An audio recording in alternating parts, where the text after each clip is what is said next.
કોંગ્રેસ દ્વારા રાજ્યભરમાં કાઢવામાં આવેલી જન આક્રોશ યાત્રા આજે 9મા દિવસે મહેસાણા અને વિસનગર ખાતે પહોંચી હતી। આ યાત્રામાં પ્રદેશ કોંગ્રેસ પ્રમુખ અમિત ચાવડા સહિતના નેતાઓ અને મોટી સંખ્યામાં સ્થાનિક કાર્યકરો જોડાયા હતા। વિસનગરના ગોઠવા ગામે અને મહેસાણામાં પણ જાહેર સભામાં અમિત ચાવડા જિગ્નેશ મેવાણી આકરા પ્રહારો કર્યા। રાજ્ય સરકારની નીતિઓ અને કાયદો વ્યવસ્થાની પરિસ્થિતિ પર કોંગ્રેસની આ યાત્રા 21મી તારીખે વાવ થરાદના ધીમાથી શરૂ થઈ હતી। છેલ્લા 9 દિવસમાં તેમણે વાવ, થરાદ, બનાસકાંઠા, સાબરકાંઠા, અરવલ્લી અને ગાંધીનગર જિલ્લાઓનું ભ્રમણ કર્યું હતું, જ્યાં તેમનું ઉમળકાભેર સ્વાગત કરવામાં આવ્યું હતું। આ દરમિયાન લોકોએ પોતાના સ્થાનિક અને રાજ્ય સ્તરના પ્રશ્નો કોંગ્રેસ નેતૃત્વ સમક્ષ રજૂ કર્યા હતા। આ યાત્રામાં મુખ્યત્વે 2 મોટા પ્રશ્નો સપાટી પર આવ્યા હતા। પ્રથમ અને સૌથી મહત્વનો મુદ્દો ખેડૂતોનો હતો। ખેડૂતોએ તાજેતરમાં થયેલા કમોસમી વરસાદને કારણે પાકને થયેલા મોટા નુકસાન અંગે વેદના ઠાલવી હતી। બીજો સૌથી ગંભીર મુદ્દો મહિલાઓ દ્વારા રજૂ કરવામાં આવ્યો હતો। મહિલાઓએ રાજ્યના દારૂબંધીના કડક અમલ અંગે આક્રોશ વ્યક્ત કર્યો હતો। તેમણે સભામાં જણાવ્યું હતું કે ગામડે ગામડે લોકોને પીવાનું પાણી નથી પહોંચતું, પરંતુ દારૂની રેલમછેલ છે। દારૂ અને ડ્રગ્સના દૂષણને કારણે યુવાધન બરબાદ થઈ રહ્યું છે, જેના કારણે અનેક યુવાનોના મોત થઈ રહ્યા છે અને ઘણી નાની ઉંમરની દીકરીઓ વિધવા થઈ છે। પ્રદેશ અને પ્રમુખ અમિત ચાવડાએ આ બંને ગંભીર મુદ્દાઓને ટાંકીને સરકાર પર પ્રહાર કર્યા હતા। લોકોના અવાજને બુલંદ કરવા માટે આ યાત્રા લઈને નીકળ્યા છે।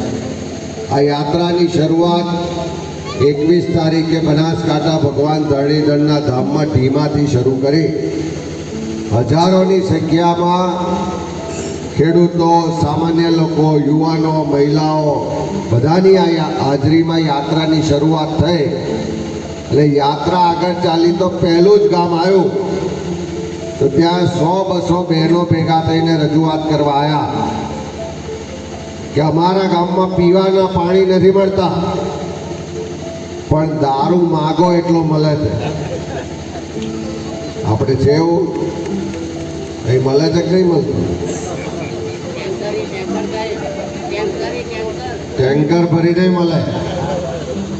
આ તુષારભાઈ કહેતા હતા કે કોંગ્રેસનું શાસન હતું, દુકાળ પડ્યો તો કોંગ્રેસની સરકારે કચ્છ સુધી આખી ટેન્કરો ભરીને પાણી મોકલ્યું હતું કે કોઈ તરસ્યો ના રહે।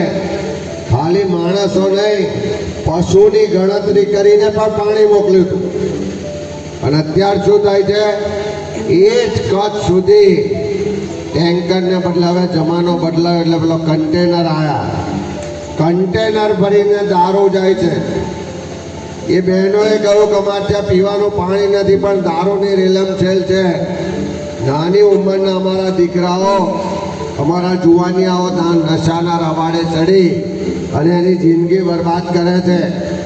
અનેક જુવાનિયાઓ નાની ઉંમરે મોતને પેટ્યા અને અમારી બહેન દીકરીઓ નાની ઉંમરે વિધવા બનીને આખા કુટુંબનું જીવન બરબાદ થઈ જાય છે। આનું કંઈક કરો। એ મિટિંગમાં આપણા ધારાસભ્ય જિગ્નેશભાઈ બી હતા। એ કે ચલો હું તમારી જોડે પોલીસ સ્ટેશન આવો।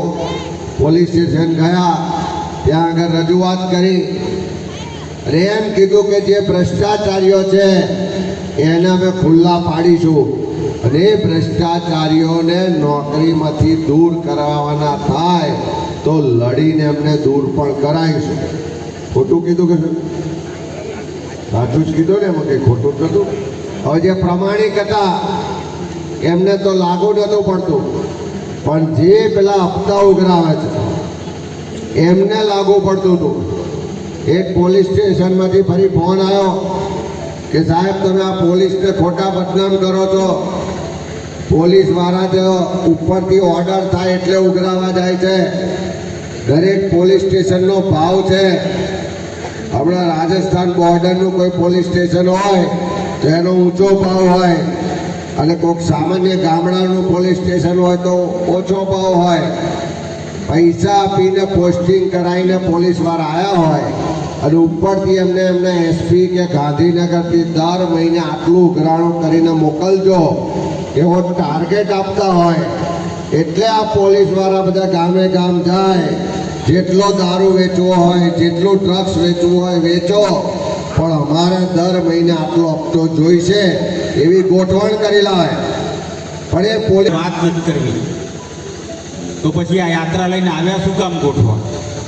એવો તમને પ્રશ્ન થાય કે ના થાય? પણ અમારો યાત્રાનો મુખ્ય હેતુ કે છેલ્લા કમોસમી વરસાદને કારણે ઉત્તર ગુજરાત હોય, સૌરાષ્ટ્ર હોય, મધ્ય ગુજરાત હોય કે દક્ષિણ ગુજરાત હોય, ખેડૂતને પારાવાર નુકસાન થયું છે. ખેડૂત દેવાના ડુંગરમાં ડૂબી ગયો છે. આવા ખેડૂતોનું સંપૂર્ણ દેવું ને ધિરાણ માફ થાય એના માટે અમે આ યાત્રા લઈને તમારી વચ્ચે આવ્યા છીએ. 2008ની વાત કરું, હું દિલ્હીમાં સંસદ સભ્ય હતો. મારી સાથે તમારા વિસ્તારથી જીવાભાઈ પટેલ પણ સંસદ સભ્ય હતા.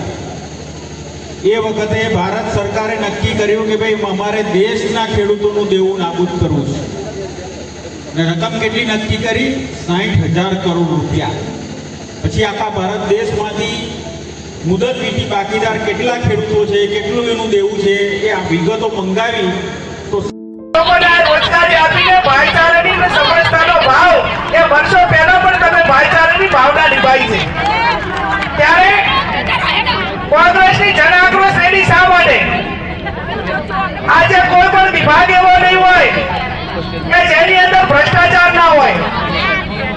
આજે કોઈ પણ યોજના ખાતર હોય, શિક્ષણની વાત કરવા જઈએ, નોકરીની વાત કરવા જઈએ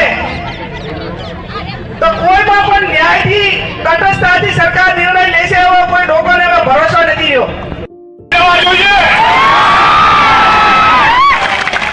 અને જે સામાન્ય પરિવારમાંથી આવતા પ્રમાણિક નિષ્ઠાવાન પોલીસ કર્મચારીઓ છે, એમની મહેનત, એમની સેવા અને એમની નિષ્ઠાને મારા વતન મહેસાણાની ધરતી પરથી હું સલામ કરું છું, વંદન કરું છું.